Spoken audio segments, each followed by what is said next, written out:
Então, dando sequência aqui à nossa entrevista de hoje do BEcast. Obrigado, Rogério. Quero agradecer a presença de Irineu Franco Perpétuo, que é jornalista, tradutor, jurado do programa Prelúdio da TV Cultura, apresentador do programa Empório Musical da Cultura FM e colaborador da revista Concerto. Autor de Como Ler os Russos, traduziu mais de 30 obras da literatura russa. Eu tenho alguns exemplos aqui, de autores como Pushkin, Gogol, Tolstói, Dostoiévski, Bulgakov, dentre muitos outros. Vamos falar muito sobre isso. E autor também de História Concisa da Música Clássica Brasileira. Esse livro é demais. Irineu, muito obrigado pela presença. Eu acho que como a gente estava conversando com o Sibila antes e teve a pergunta de formação dele como leitor, eu queria também aproveitar para a gente saber de você, Irineu, e como a gente sabe que as coisas se misturam na sua trajetória como tradutor, como escritor desses livros e como crítico de música, depois também pode dizer se erudita ou clássica, né? Eu queria saber um pouco da sua formação, tanto de leitor como de ouvinte de música. Bom, a minha formação de leitor coincide com a minha formação como pessoa. Eu não me lembro da época em que eu era analfabeto. Há uma mitologia na minha família de que eu aprendi a ler meio sozinho, que parece que quando as letras K, W, Y foram expulsas do alfabeto, o Pasquim deu uma capa com o alfabeto, essas letras sendo chutadas. Eu comecei a perguntar a combinação dessas letras. Isso deve ter algo a ver com a verdade, porque eu me lembro que eu escrevia sempre em letra de forma em maiúscula. Então eu devia copiar isso que eu tinha visto no jornal daquela época. Mas eu lia o que liam as crianças da década de 70. Eu lia Júlio Verne e Monteiro Lobato, especialmente. Monteiro Lobato, inclusive, alguns eram livros que tinham pertencido ao meu pai. Você pegar um livro de 44, assim, uma data completamente aleatória. Eu lembro que o Monteiro Lobato até influenciou nos meus hábitos alimentares, porque tem uma vez que o sítio do Pica-Pau Amarelo inteiro vai pra Grécia, ficam comendo figo. Eu virei um devorador de figo com 7 anos de idade. Passava o sítio na TV também, era uma versão ótima daquela música do Gilberto Gil. Então, não tava lendo Nietzsche, etc e tal. Tava lendo Júlio Verne, Monteiro Lobato, e Vovô Viu a Uva, e Caminho Suave, etc. E foi assim que formou tudo. O Minotauro, você leu? Gostava? Certamente. Era o que eu mais gostava. E semana passada veio uma escritora aqui que ela falou, o que eu mais me lembro é o Minotauro. Eu falei, puta, mas era o que eu mais gostava. Então, cara, o Sibila falou dos gregos aqui, eu acho que minha conexão com os gregos veio do Monteiro Lobato. Disso daí. Isso me deixou. Isso realmente era muito. Uma imagética muito sugestiva e mexeu muito com a minha cabeça. Então, eu sou leitor desde sempre, basicamente. Acho que enquanto a vista deixar. E música? Não, isso já é uma coisa de adolescente nerd. A doença da música vem basicamente junto com a doença da russística. Daí eu na adolescência comecei a já querer ler os clássicos, né? Aí chegou um momento eu falei, pô, e na música, quem são os equivalentes desses caras? E o meu pai tinha uma coleção de LPs da editora Abril, não é do que se ouvia na minha casa. Meus pais sempre ouviram MPB, minha mãe o pop italiano que nos anos 70 era muito forte aqui e tal, essa cultura engraçada que eu tenho também. Mas eu comecei a ir atrás, e aí isso foi um pouco antes de entrar na faculdade, e calhou do meu primeiro ano de faculdade eu ter feito amigo com um cara que é meu amigo até hoje, o Carlos Sandano, que é professor do Mackenzie de comunicação, ganhou até o Jabuti por um livro na área de comunicação. Ele tocava violino na Sinfônica de Sorocaba. Então nós éramos as duas pessoas da classe que gostávamos de música clássica, a gente ia junto no municipal, gravávamos em fita cassete um pro outro, o que a gente achava. Então isso fomentou uma relação com a música, portanto uma relação completamente de diletante, basicamente. Uhum. E a sua relação com a língua russa? Você não tem nenhum vínculo de família, né, com a língua russa? Puxa, com esse meu shape de cossaco. O que te levou para isso? Aliás, eu digo para todo mundo que está em casa, enquanto ainda existir livraria, façam esse exercício. Vão na seção de literatura russa, que toda livraria que peça tem. Pegue os livros e comece a ver os sobrenomes dos tradutores. Aí você vai ver Gumide, você vai ver Bezerra, você vai ver Fornoni Bernardini, sabe? Você vai ver Salles, você vai ver Marques, ou seja, todas essas pizzas de bacalhau que faz o brasileiro. Você vai ver. Se dependesse da comunidade, não tinha. Isso mostra a inserção e você vai da ver literatura russa no Brasil, entendeu? É tudo gente, a minha história dessas pessoas. Tem gente que se fascinou com a literatura russa lá na adolescência, como eu, nerd, com 15 anos, achei que, eu não posso dizer que fiz, mas peguei da primeira página e foi útil. Então eu achei que li Os Irmãos Karamazov de Dostoiévski, e aí comecei a mergulhar nesse negócio. Mais ou menos na mesma época que veio a doença da música clássica, veio a doença da russística, e havia em São Paulo, na rua Frei Caneca, de onde sai a Rua Paim, ali do lado tem uma maravilhosa padaria artesanal chamada Pão. O lugar mesmo, hoje acho que vem um sobrado que vende, se não me engano, ração para animal ou coisa parecida. Lá funcionava a União Cultural Brasileira Soviética, onde havia anúncios no jornal semanalmente, oferecendo cursos que eram bem baratos e que incluíam um material didático. Depois eu descobri por que era barato, porque na verdade os professores ensinavam de graça, sem remuneração. E lá frequentei, você veja as coisas que a gente faz com 15 anos de idade. Por 4 anos, acordava cedinho no sábado, para uma aula que é das 9 da manhã ao meio-dia, e fiz o curso completo de russo da União Cultural Brasil-União Soviética, concluído, portanto, se não me falha a memória, em 1991, acho que concluído quando concluiu-se a União Soviética. Aos 15 anos, isso? Isso, eu comecei com 15 anos, do 15 aos 18, 19, 15 aos 19. 4 anos, mais ou menos. E não, eram 4 anos mais ou menos, não, foram 4 anos exatos, e depois eu ainda fiz a minha parte do Subotnik, do trabalho voluntário, te dei acho que 6 meses de aula de alfabetização também gratuitamente. Lá também. Na União Cultural Brasileira. Eu transmiti meu analfabetismo para as gerações posteriores de russos da União Cultural Brasileira. É importante dizer que se encontra todos esses tradutores com os nomes mais variados possíveis, encontra Irineu Franco Perpétuo. Exatamente. E se procura bem, encontra o Felipe Franco Munhoz também. Nós dois temos esse Franco no meio. Obviamente, primos. Não somos primos, Claramente. né? Isso que era importante dizer. Então, depois de você ter estudado o russo, em qual momento você começa a traduzir? Todo mundo pergunta. Eu perguntava. Todo mundo na época perguntava o que eu ia fazer com o russo. Hoje eu queria esfregar. Enfim.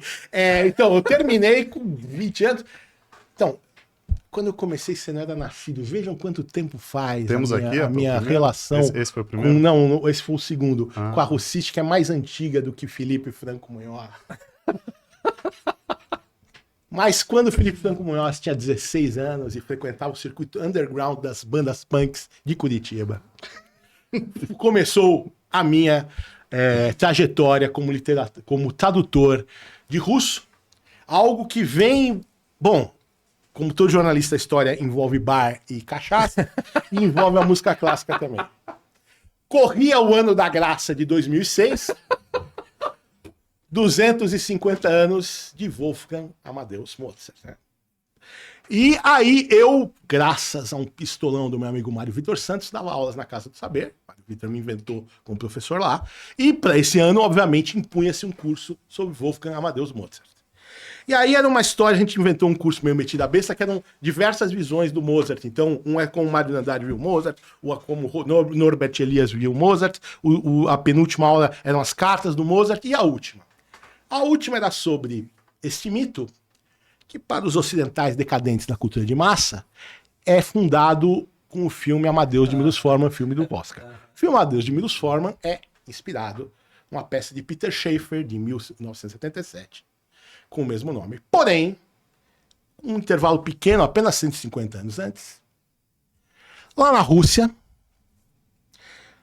o meu negão favorito da literatura, sem ofensa aos outros, demérito aos outros, mas esse é o meu negão de paixão, que é Alexander Sergeyevich Pushkin, né?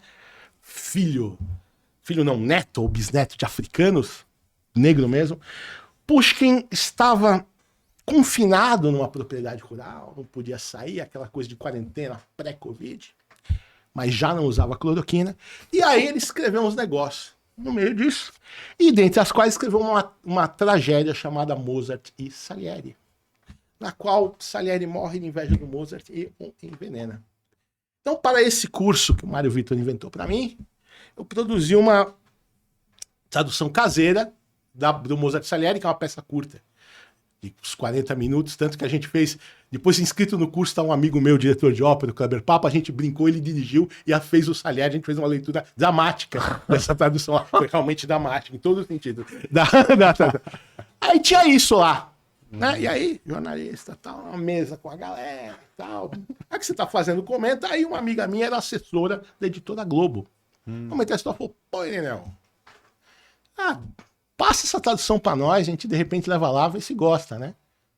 Tinha um negócio, era 2006, tinha um negócio impresso. Em algum momento dei pra ela. Eu acho que quem cuidava da coleção dos clássicos da Globo era o nosso amigo Manuel. Era o Manuel. Sim, foi ele que me meio deu, culpa foi dele. ele que me deu esse Culpa do esse Manuel, livro. então. Grande abraço, Manuel, sempre citado aqui. É a segunda vez que eu venho aqui, O Manuel.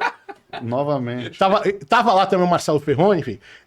O Joacim, enfim, eu passei, eles gostavam, falavam, pô, mas isso daqui é muito pequenininho. Falei, não tem problema. A quarentena do Pushkin foi longa, ele escreveu outras 3 peças do mesmo tamanho.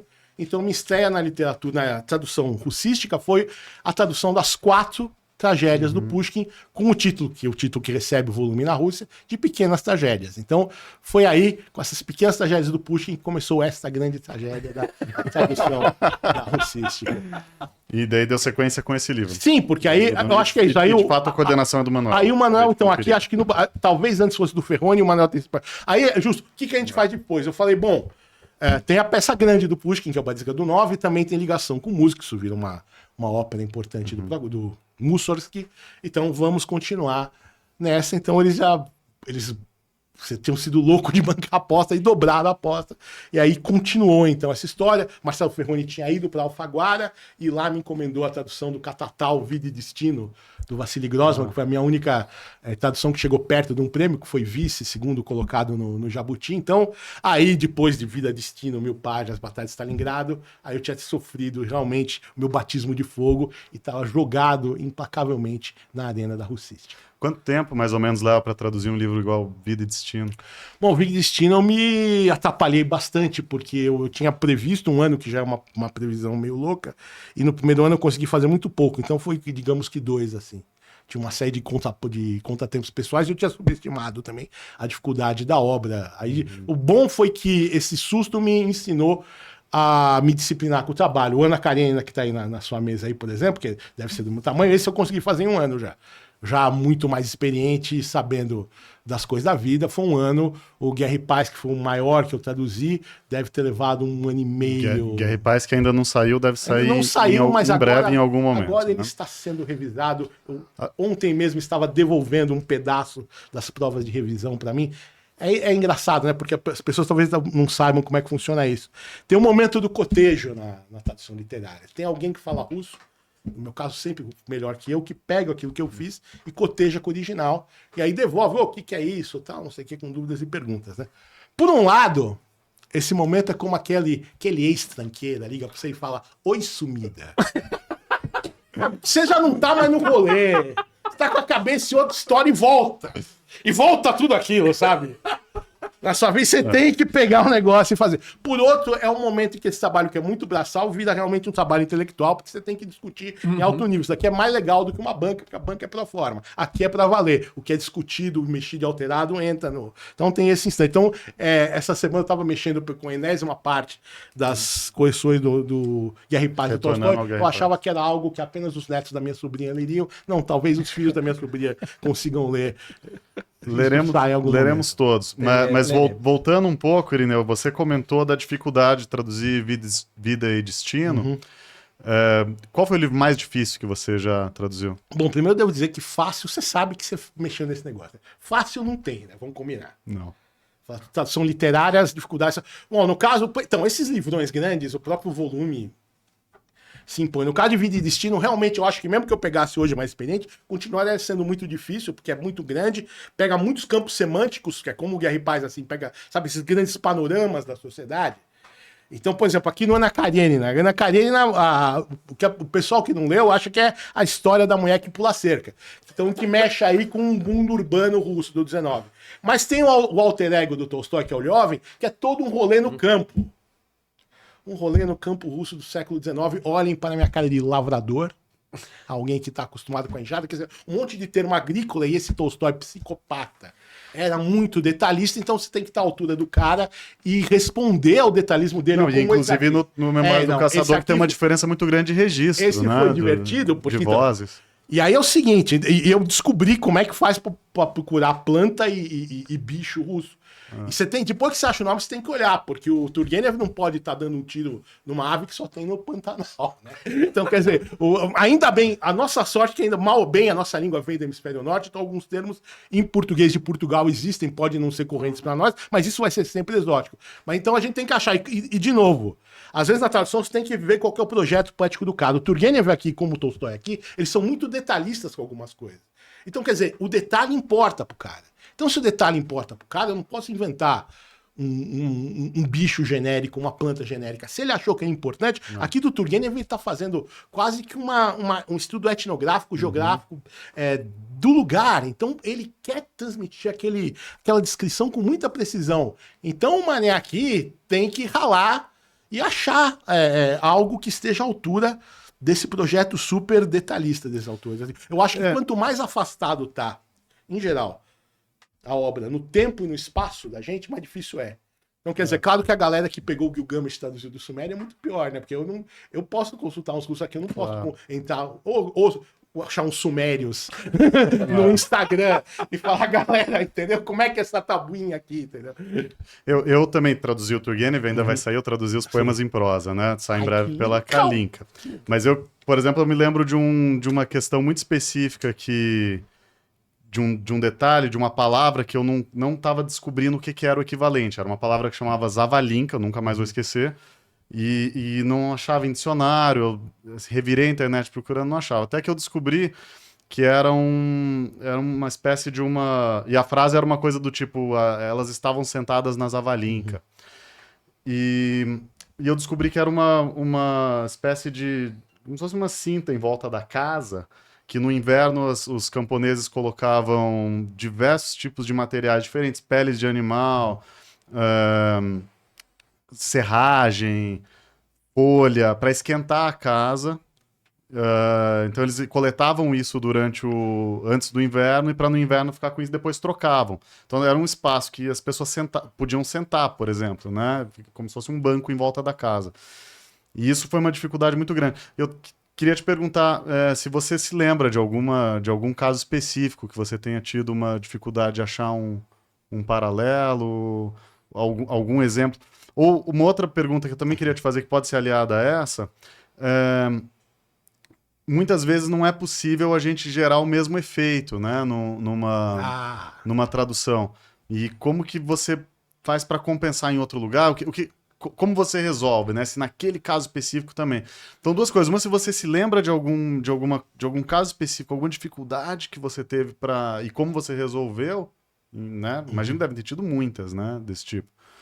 E um sinônimo que não exista, algo do tipo. E também em casos específicos que é intraduzível, né? Assim, vamos colocar assim, né? Como você resolve, né? Quando contrabandeei Paulinho da Viola para a literatura russa. Mas essa é a segunda parte. A primeira é o seguinte, então, cara, às vezes tem coisas que são muito concretas, você tem que fazer uma escolha. Por exemplo, tem uma sopa lá chamada Xi. Eu prefiro botar sopa de repolho. Quem botar Xi também tá certo. Né? Eu pus Xi. Tem um poema em prosa do Turgenev que ele põe é Xi. O título ou um negócio que você aprendeu a comer lá em casa, zapicanca. Se aparecer zapicanca, você pode substituir por torta de ricota. Ou você pode deixar. No caso, você não precisa traduzir vodka por cachaça, felizmente. O vodka tá sempre lá. Eu acho que você forçar um equivalente também não. Na minha tradução do Vida e Destino, eu tinha um problema que a mulher vai levar uma lata de peixinho lá em conserva, que é o Sprott, né? Os Sprotts, que você conhece, peixinho defumado. Sim. E o meu revisor queria anchova. Eu falei, não, anchova não dá. Não é. Porque não é. Simplesmente não é um negócio. Então, tem um limite do quanto você pode... Se aparece kvass, aquela bebida fermentada de pão, que é meio uma mini cerveja, eu ponho kvass e chamo nota. Outras coisas você pode pôr, pode fazer uma perífrase, uma fase explicatória, um negócio assim. Você pode, por exemplo, no lugar de urrá, sopa de peixe, no lugar de Xi, sopa de repolho. Daí depende, isso é... Agora, outra história é isso, quer dizer, tem duas coisas que são complicadas de traduzir literal. Uma é trocadilho. Eu tento inventar um trocadilho de sentido equivalente, né? A menos que o sentido literal seja necessário lá na frente, né? Tradução não tem Zé Regrinha, né? Mas eu prefiro inventar um trocadilho que funcione. E provérbio também. Porque provérbio, aí não é nem uma questão do significado. Provérbio reverbera de uma maneira muito imediata no leitor, né? O cara lê aquele pá, entendeu? Então, por isso que, uma vez, no Mestre Margarido,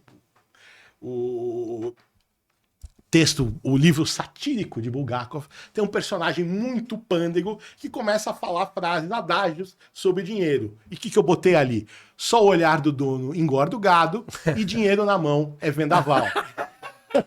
Que são coisas que ainda dá risada. Isso, obviamente, o Paulinho da Viola ficou sabendo dele, pra ele depois. Mas é isso, quer dizer, talvez, eu particularmente acho que o Paulinho da Viola vai virar um clássico, que a gente pode citar isso, que nas próximas traduções a gente pode continuar. Mas se de repente aconteceu uma tragédia tão horrenda que a gente não sabe mais quem é Paulinho da Viola, bom, aí eu não sei se eu quero continuar sendo lido, mas enfim. Isso, um outro tradutor pode pegar alguma frase que pra ele faça sentido. Mas nessas ocasiões eu acho que não é que a adaptação é justificável, acho que ela é necessária. Aí eu vou falar um negócio que vai parecer boy lixo querendo justificar os seus B.O., que é o seguinte: na tradução, às vezes, você tem que ser infiel num nível para ser fiel no nível superior. Meu amor. Então, você tem que ser infiel no nível literal para poder ser fiel no nível poético, Benzinho. Perfeito. E você trouxe, imagino que esse seu texto, para quem ainda não conhece o trabalho do Irineu Franco Pepetto, ele tem um texto muito gostoso de ler, né? Isso tanto nas traduções dele, claro, ele sempre respeita o registro do autor, mas o resultado, eu acho que um dos motivos de você ser um tradutor tão respeitado e tão contratado, né? É porque você tem entrega um texto que é uma delícia de ler. E isso vale também, depois eu não quero deixar de falar do seu próprio livro Como Ler os Russos, mas antes disso ainda, que isso também se reflete, né? O seu jeito de contar a história, esse texto gostoso. Mas isso vem talvez do jornalismo, eu queria te perguntar se tem a ver com jornalismo e se tem a ver... E aí também como pode ter um equivalente na sua trajetória de crítico de música erudita? Existe algum equivalente de tradutor, de crítico de música erudita? Ou até na atividade de músico, que você acompanhou muito, para atividade de tradutor? Bom, parece que eu tenho um ancestral, eu adoro as traduções do alemão do Herbert Caro. Aí eu fui olhar um pouco, parece que ele era crítico musical também. Enfim, então, quando eu comecei no jornalismo, eu tinha 12 anos aliás, na tradução eu tinha 12 anos de jornalismo. Que não é uma escrita literária, mas são 12 anos você escrevendo profissionalmente quase todo dia. Então é uma escrita profissional e que me tira uns certos pudores que o pessoal da academia tem com a palavra. A palavra é muito sacralizada na academia, 1.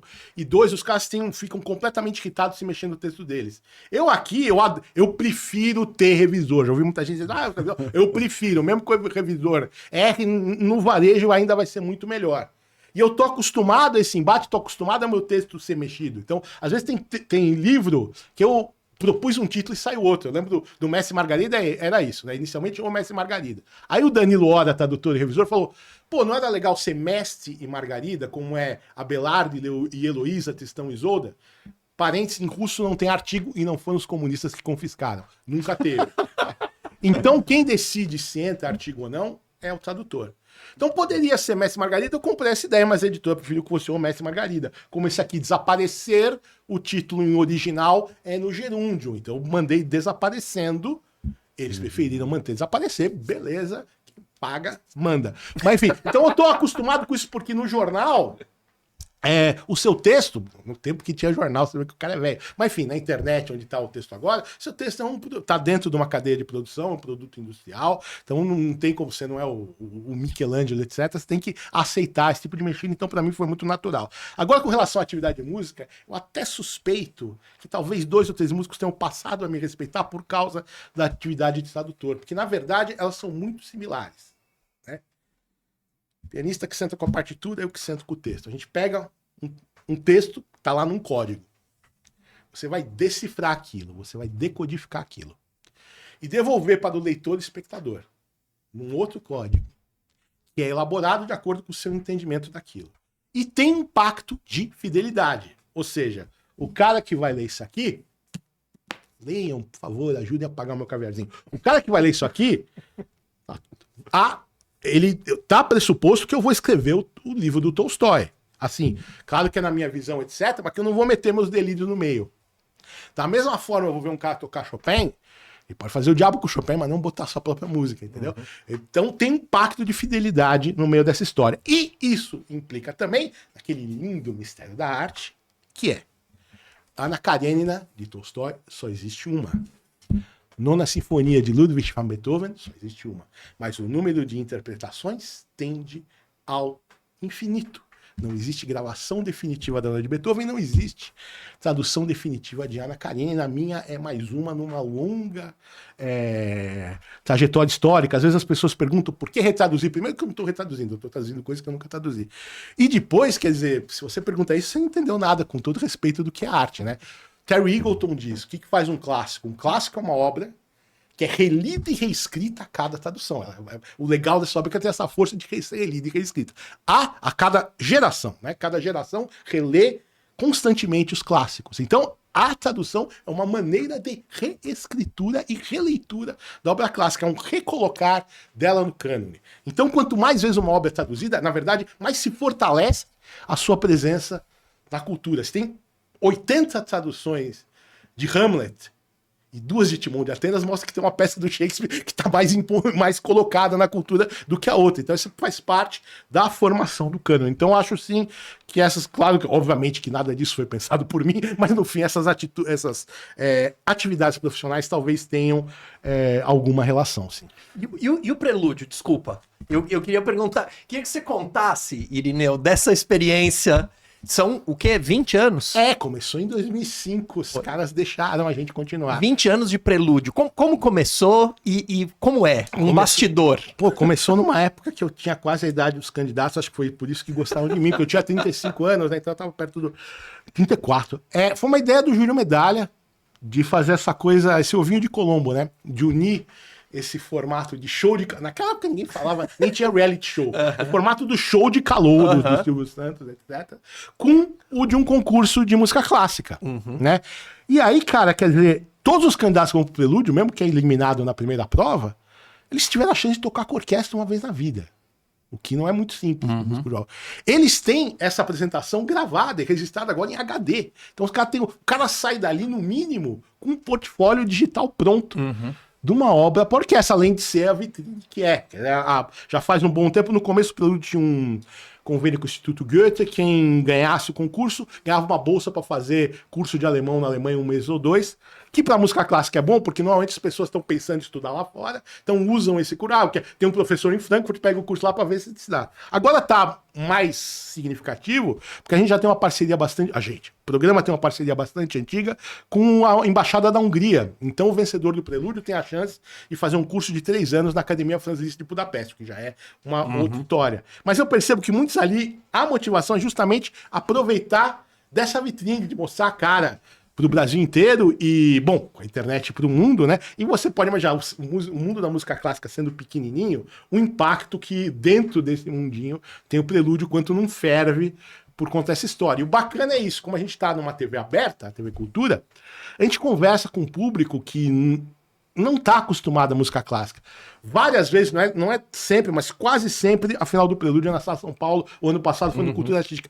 E eu que vou muito nesses teatros, eu vejo lá, nessa ocasião, gente que eu não vejo no outro público. É totalmente um outro público que está conhecendo aquele espaço, está se relacionando tá desfrutando com aquilo, desfrutando daquilo, conhecendo um ponto importante da nossa arquitetura, tem uma relação muito quente com a música, eles respondem de uma maneira bastante vigorosa. Então, para mim, especialmente fazer o prelúdio é um barato, porque depois aí a gente faz amizade e, poxa, já de 20 anos, quer dizer, tem muita gente que a gente vê, acompanha a evolução. Barato, eu vou no Municipal no Zesp, estão lá sentado na orquestra, muitos músicos começaram no prelúdio, fora os que fizeram carreira solista internacional, um cara como amigo meu e de Felipe Franco Munhoz, Christian Budu, talvez o maior pianista brasileiro clássico de hoje, ganhou o prelúdio em 2007, por exemplo, a gente ficou amigo nessa ocasião.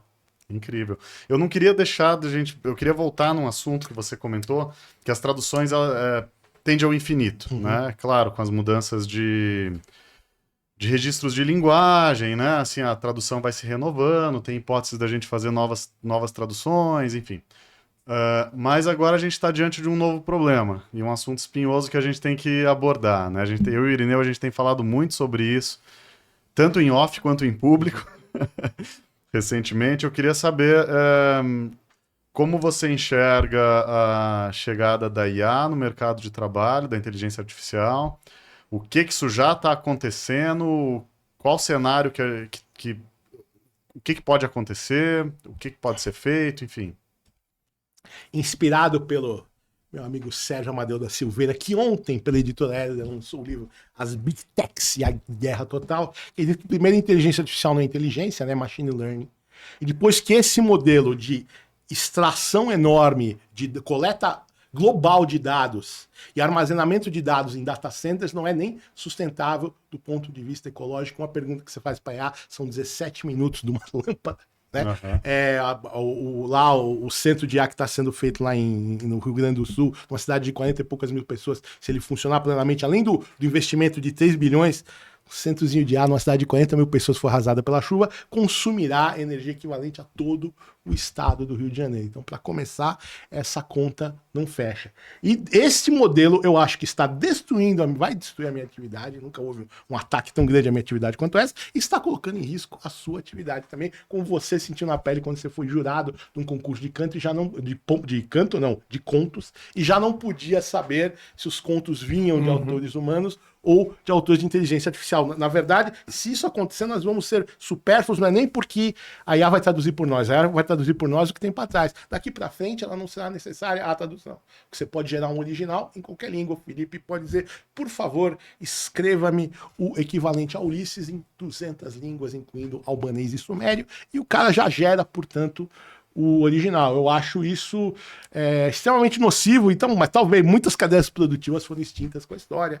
Então, como os meus ancestrais, os copistas, um dia não existem mais, talvez eu esteja sendo um dos últimos tradutores, cultivando a barriguinha de copista e os hábitos etílicos também. Mas você acha que existe alguma coisa que pode ser feito? Tem alguma forma de barrar essa ou não? Ou é simplesmente a gente deixa o nosso trabalho ser extinto? Não, deixa o caramba, né? Vai ter briga, vai ter... Lembra dos ludistas na Inglaterra? O Ludd, aquele Ned Ludd, ídolo de Lord Byron, o cara que partiu pra cima dos caras quebrando os teatros. Eu não estou incitando a violência. Eu só quebro na minha casa copo e quando eu deixo cair, às vezes na casa do Felipe também. Ninguém tem que quebrar nada. Mas acho que a gente tem que tentar... Acho que uma coisa, por exemplo, quando a gente postou as denúncias de que já tinham editoras publicando traduções em IA e assumindo aquilo, muita gente falou, eu não compro tradução de IA. Se o público reagir assim, que não quer comprar livro escrito por IA, se o público não entrar no Spotify e acessar bandas de IA, etc., aí isso pode realmente vai ter uma... É o único jeito de combater os caras é no campo deles. Isso daqui é na rentabilidade. Na velocidade a gente perde, no custo a gente perde. Mas se todo mundo exigir, não, só compra se tiver um selinho aqui, tradução humana... Aí a gente pode, esse livro foi escrito pelo Felipe Franco Munhoz, o Felipe Franco Munhoz existe, não é um algoritmo X. Aí eu acho que a gente pode reagir, quer dizer, se a sociedade achar que não quer esse modelo de criação, a sociedade barra. Agora, se a sociedade achar lindo, a gente vai ter isso que nem falou o nosso amigo professor universitário Leonardo Martinelli, que é assim, prova em uma universidade, o professor faz com IA e o aluno responde com IA. Então ficou só as máquinas conversando e o elemento humano está ausente. Na criação pode acontecer isso. Eu não sei se as pessoas vão querer ler obras geradas por IA, talvez sejam obras geradas por IA, sendo usadas para alimentar a IA, treinar a IA para fazer mais obras. E o que a gente vai ter nisso daí, qual que é até o sentido de produzir textos, portanto, se não para a gente se comunicar uns com os outros. Assim.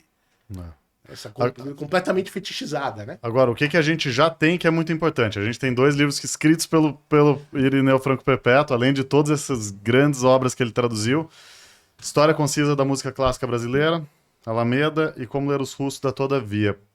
Por que você escreveu esses livros? Eles eram livros que você queria fazer? Foram encomendas? Eu nunca quero trabalhar, eu tenho que ser induzido. Eu quero sossego. O Fabrício Corsaletti, eu me perguntei, não, você escreve ficção? Claro que não, tem que ser coagido a escrever. Se não tiver coação, não escrevo nem tweet, que nem existe mais. Né? Então, a História Concisa da Música Clássica Brasileira foi uma encomenda da editora Globo que depois, enrolado para publicar, eu achei que tinha que me livrar do livro e procurei lá a editora Alameda. Aí o Haroldo deu o título, que eu achei bom, e o Haroldo Ceravolo Cerezo, o dono da Alameda, fez também essas caricaturas dos compositores, inclusive a minha, para os compositores não se sentiram maltratados fazer. E é um guiazinho introdutório, uma visão geral, uma mirada geral desse repertório, que no Brasil a gente tem uma música popular fantástica, maravilhosa, e o nosso principal ícone cultural, mas a música clássica é menos conhecida, então foi um jeito de tentar botar ordem na casa no terceiro milênio, uma última mirada retrospectiva para esse repertório. E um pouco baseado nisso, isso foi durante, acho que era a Copa, 2018. Tava a Copa na Rússia, a Rússia entrando e tal. O André Conte me chamou para conversar na Todavia. Eu achei que ele ia me pedir uma tradução. Ele falou, não, ele até conhecia a história. Como lá você já fez, antes, né? Você tinha feito Crime e Castigo? Não tinha feito. Ele foi o primeiro trabalho. Então, mas foi depois. Começou com isso. Falou, pô, Irineu, então até a gente viu a história com você. Eu queria um livro chamado Cúmulos Russos, que fosse uma história aí da literatura russa, uma introdução da literatura russa pro leitor brasileiro. Eu sou jornalista, ele me pautou e eu fiz. Me deu um prazo, eu fiz uma rotina muito ninja de pesquisa, que era um ano para entregar. Eu fiz, então, sei lá, 10, 11 meses de pesquisa e tirei um último mês para montar o Lego, para escrever o texto lá em São Petersburgo. Eu sabia que ia para a Rússia, então eu calculei, eu tenho que fazer a pesquisa até esse momento, levantar os períodos, aí vai ter um momento que eu vou sentar para escrever, e eu vou sentar para escrever, eu vou encaixar as pecinhas do Lego, aí tem um outro que não encaixa, tem que fazer uma pesquisinha adicional, mas basicamente foi isso. Foi basicamente com o mesmo sentido do outro, que é uma coisa... Um negócio de jornalista, uma coisa de vulgarização. Não sou um cara que vai achar o documento primário, não. Minhas fontes é terciária, secundária, quintenária. O caramba é mais organizar a coisa que já existe para traduzir para este bicho que é o leitor comum, né? Essa pessoa que existe. Então. E conta histórias saborosíssimas de todos esses grandes autores, é uma maravilha. Eu não vou te perguntar qual livro você gostaria de escrever, porque você vai dizer que não tem, mas qual livro você gostaria que alguém te contratasse, então, para escrever? Qual pauta que você gostaria que tivesse? Eu ainda tenho bastante... Eu tô me focando em traduzir o que me pedem enquanto pedem. Sim. Garantir o pezinho de meia, garantir a herança da minha sobrinha. Não, então, e escrever você não pensa em escrever eu nunca penso em escrever. E você pode contar quais são os livros que você está traduzindo agora? Bom, com o Rogério aqui eu não posso deixar de mencionar. Primeiro o projeto para EDA, né? Por uma razão óbvia. Nas organizações EDAs eu já entreguei e ontem Jorge Salum me disse que vai começar a sair agora. É o que falta do Dostoiévski que sai aqui, que é o Diário do Escritor, que é a publicística dele. Há 10 anos o Jorge publicou o primeiro volume com tradução da Daniela Montian, mas não continuou o projeto. Aí ele me pediu para continuar o projeto, ele vai reeditar essa primeira edição, e aí a gente dividiu em alguns volumes, então isso vai começar a sair neste ano. Oba. Você sabe que eu com tradução é assim, né? Depois que cai o Pix, eu não quero saber o que acontece. Então manda jobs, manda Pix. Só nas redes sociais das editoras eu fico sabendo o que vai sair. Então eu sei, seguindo as editoras Kalinka e o Clube de Literatura Clássica de Curitiba, eu sei que a Kalinka vai lançar de Nina Berberova Os Itálicos São Meus, que é uma tradução que eu fiz a 6 mãos, com Moisés Montian e Aurora Forlani Bernardini. É um livro de memórias de uma escritora emigrada russa, um negócio, um catatauzão. E no Clube de Literatura Clássica, eu fiz meus 2 primeiros gogos, os 2 primeiros gogos a gente nunca esquece, que são Almas Mortas e Inspetor Geral. Então, essas coisas, esses 3 eu posso dizer que eu ouvi dizer que vão sair. Agora tem um monte de outras coisas que estão entregues e tem as coisas que eu tô fazendo também. Tem os projetos meio grandes entregues, tem a autobiografia do Sergei Eisenstein, 2 volumes de 500 páginas cada um ilustrados, tem o Guerra e Paz, enfim, tem uns negócios meio grandes que eu já fiz, o Pix já caiu e o aluguel já foi pago. E tem as coisas que eu tô fazendo agora ainda, né? E não descrever, então, tem algum livro que você gostaria de ser pautado para traduzir? O que falta no Brasil? O que você identifica de autores que não estão publicados aqui, que mereceriam ter algum destaque? Você acompanha, além disso, você acompanha o que está acontecendo na literatura contemporânea russa, que não chegou ainda aqui? Depois de 19 eu não tenho seguido muito, assim, porque foi a última vez que eu fui para lá. Indo para lá, conversava com a galera, era mais animada, as vozes. 19, que claro, 2019, não? Então, não. Não, tudo bem. Matusalém, aqui o cara chama perpétuo, não é à toa. Século XIX. A principal lacuna eu não tenho condições de resolver sozinho, porque é a poesia, né? Uhum. Isso. Até tem o meu parceiro Guilherme Contígio Flores, a gente fez uns negócios ainda. Quem sai, sabe, a gente fez um volume de Brodsky, que tá enrolado, e um volume do Arseny Tarkovsky, 60 poemas do poeta que era pai do cineasta Andrei Tarkovsky, que a gente estava decidindo outro dia se a gente continuava assim mesmo, o que a gente fazia da vida. Na prosa, às vezes tem coisas na prosa que saíram de catálogo e tal, que seria bom voltar. Eu acho que talvez se a gente pensar nos Nobéis russos, falta o Sholokhov do Dom Silencioso, Esse é um grande épico do século XX. Sholokhov foi o escritor soviético que ganhou o Nobel. Esse livro não está traduzido. Precisava algum editor com fôlego, porque o negócio é grande, né? Nesse aspecto, sim, né? Eu acho que o cânone principal ele está muito bem coberto. Os grandes nomes estão bem presentes por aqui, assim. E o bacana é que a inserção da literatura russa hoje está de um jeito que já permite se ir para lado B, lado C. Agora, por exemplo, dentro dessa linha geral, estão resgatando as escritoras do passado. Já se permite ir atrás de escritores russos contemporâneos. Aí muita mulher chegando, como, por exemplo, a Masha Stepanova. Alguém da minha idade. O que será que faz com que a literatura russa seja tão querida no Brasil? Pergunta Essa foi ótima. a de sempre, né? E aí eu até falo no começo do Comunismo Russo, pô, a gente tá em São Paulo, eu sou descendente de carcamano, eu estudei num colégio que chamava Dante Alighieri, aprendi a língua na escola, a gente tem uma pizza que a gente se arroga a dizer que é melhor que a da pátria-mãe. Mas vai olhar a representatividade da literatura italiana no Brasil, e não tem a ver com os tradutores, tem a ver com as editoras. 20, 21 até que tá bom, olha no 19, 18, para trás. Não tá, né? E a russa tá. A russa tá como poucas, né, cara? Quer dizer, lendo o Bruno Gomide que eu aprendi isso. O primeiro autor que teve uma coleção zona publicada no Brasil, assim, tipo, para ser uma coleção que pretendia ser obras completas, não foi nem um francês, não foi nem Balzac. Foi o Dostoiévski da Zé Olímpio, né? Então eles estão conosco desde sempre. E esse cânone é muito formador para a literatura brasileira. Uhum. De Lima e Barreto a Jefferson Tenório, com quase todo mundo que tem no meio. Especialmente os casos formadores do século XX, assim, Dumont, Clarice... Graciliano amava. Muito. O Angústia é um romance do Dostoiévskiano. Exatamente. Tanto que ele inventa uma chuva em Maceió no fim, só para não ficar... para tentar inventar que é meio Petersburgo, né? O Nelson Rodrigues, são os dilemas dostoiévskianos dramaturgizados, né? Então, a gente dá para arriscar umas coisas, tipo, você vê dois países que são periféricos e grandes, que se percebem como periféricos, né? À margem da cultura na época francesa e marcados por longo tempo, não só de uma sociedade rural, mas de trabalho servil, né? Uhum. Então, talvez algumas questões que reverberem por esse lado. E por outro, tem que no final do 19, a literatura russa capela todo mundo, né? Ela entra no Ocidente com muita força. Então, ela também é muito, muito importante para as literaturas formadoras do Brasil, especialmente para a literatura francesa, né? Então, por isso que durante muito tempo chega aqui traduzido do francês. Então, na verdade, o fato de as pessoas que a gente lerem os russos, também eu acho bastante importante para a gente entender a força desses casos. E aí, um momento você sabe que com o russo não pode dar brecha, você bobeou e já te anexaram, aí não tem como sair dessa parada. E há notícias, inclusive, de que a literatura russa mais improvável está chegando como referência no novo álbum da Taylor Swift. A arte russa, né? O Chagall, Lissitsky, Malev e a morte de Ivan Ilitch, que foi o agente da separação de Sandy. O Lucas me põe lá, não mexeu com a cabeça do Lucão, quer dizer... A gente tem essa recepção incrível, não só a gente, como o mundo inteiro da literatura russa, né? Mas a literatura do Brasil chega de alguma forma na Rússia? Você tem notícia disso? Os autores estão sendo traduzidos, publicados? Paulo Coelho mais lido lá do que aqui, né?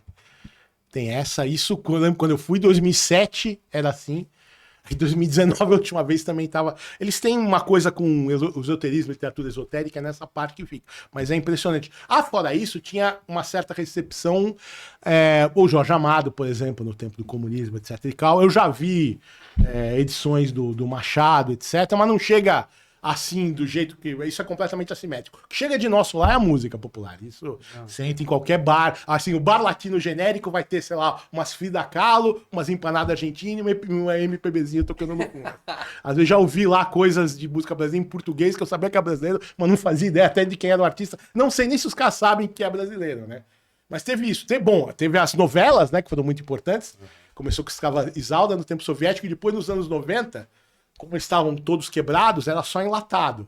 E aí também é uma coisa engraçada, porque eu já conversei com o russo, você percebe que a novela mexicana, o cara acha que é brasileira também. Não, simplesmente Maria, eu falei, não, essa é do México, não é nossa. Mas eles acham que é. Então, mas eu acho que é isso. Eu acho que eles escutam a nossa música e a gente lê a literatura deles. Eu veria as tocas mais por esse lado. Eu tava falando com umas amigas minhas do departamento de português da Universidade de Petersburgo, projeto que eu ajudei, 8 anos depois está saindo agora. Eles estão publicando a literatura lusófona da periferia do Império. Os países de língua portuguesa da África e da Ásia. Eles quiseram achar um escritor de cada um, eu ajudei nesse processo, agora eu traduzi o prefácio também, indiquei gente daqui e tal. Mas era aí, então, tipo, aí no âmbito acadêmico tem isso. O que eu percebo desde 2007 menos, mas depois quando eu voltei lá de 2013 para cá, por causa dos BRICS, deu uma robustecida na coisa do português. Mas agora começa a ser útil. Português é uma língua que eles iam estudar meio por exotismo. E no eu lembro do departamento de português lá da SPBGU, da Universidade de Petersburgo, tinha uma bandeirinha de Portugal e retratos de escritores portugueses. A referência da lusófona, minha amiga lá, a Maria Masniak. Você nem acredita que ela é russa, porque ela chama Maria desse tamanho, cabelo preto, e fala com este sotaque. Muito bem, mas com esse sotaque.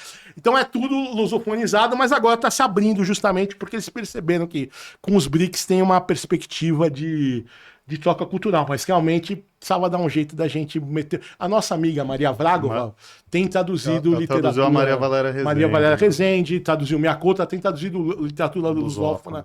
Vai traduzir o Edmilson. Acabou de ganhar lá um programa de tradução para publicar o Edmilson na Rússia. Então, eu acho que agora com a história dos BRICS tem uma janelinha de oportunidade. Pô, enquanto estamos conversando, está tendo uma exposição de Lina Bobardi em Moscou. Olha. Enquanto estamos aqui conversando, a ídola de Jorge São, Lina Bobardi, está tendo uma projeção numa galeria descolada de Moscou. Então, acho que esses BRICS podem ser também uma oportunidade de trocas culturais, as quais a gente faria bem de estar atento. A UBE pode ajudar, hein? Tô tendo aqui essa ideia, a UBE podia ajudar. Então, quando terminar esta roda... Nós vamos fazer a outra roda aqui, porque tem um samba para ser feito. A UBE pode ajudar mesmo. Então, aí...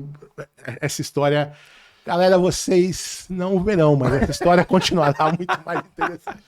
E isso tem uma pinta de final feliz, né? Tá escrito quem não sei se as pessoas conseguem ler, mas tá escrito na camiseta do Irineu, queria um final feliz, mas o autor era russo.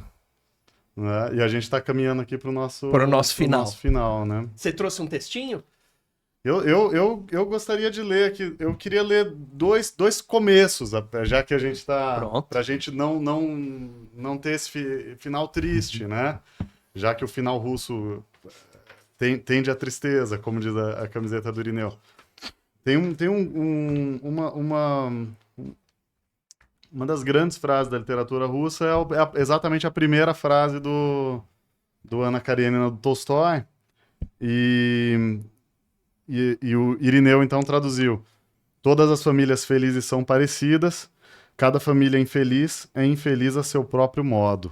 Né? Muito bonito. E outra coisa que eu queria trazer para esse desfecho é a abertura do Desaparecer, que tem esse projeto gráfico lindo, né? Eu vi uma edição alemã, eu acho, com esse mesmo... Não sei se a russa tem também, enfim. Quis dizer? Lindo e que tem tudo a ver com a história do livro. Pois é, tem tudo a ver com essa...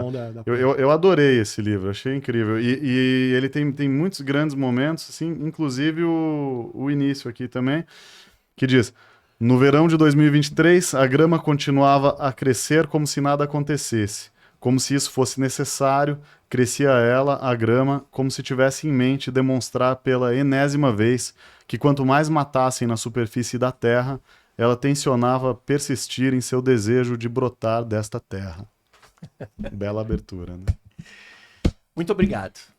Obrigado por estar aqui, Irineu. A gente ficou muito feliz. Eu fiquei mais feliz ainda. Muito obrigado a vocês, mundialmente. Faxinal do Soturno, Addis Abeba, Tegucigalpa. Obrigado por assistir. Obrigado, Rogério. Obrigado, Irineu. Uma alegria. Obrigado, Felipe. A nossa trilha sonora foi feita por Zeca Viana. Chama-se Candongas Não Fazem Festa, como quem arrebenta a verdade do amanhã. O Eliakim Batista é o responsável pelas nossas redes sociais, especialmente os cortes que vocês vão ver no Instagram. Você vai receber convite para compartilhar. Exatamente, por favor. A Gargamel faz a produção e os efeitos. Rodrigo Costa, Maria Clara que está aqui conosco, Vinícius Souza, e um bruxo rabugento, mas afetuoso, que persegue liliputianos seres azuis que insistem de olhos doces. Vem por aqui. Mas ele, senhoras e senhores, escolheu a maravilha das coisas imperfeitas. Esse roteiro infame é meu. A apresentação, a partir da semana que vem, é do Felipe Franco Munhoz. A UBE é a Casa do Escritor Brasileiro. Associe-se e participe do podcast ube.org.br. Associe. Tem mais não. Até semana que vem. Obrigado.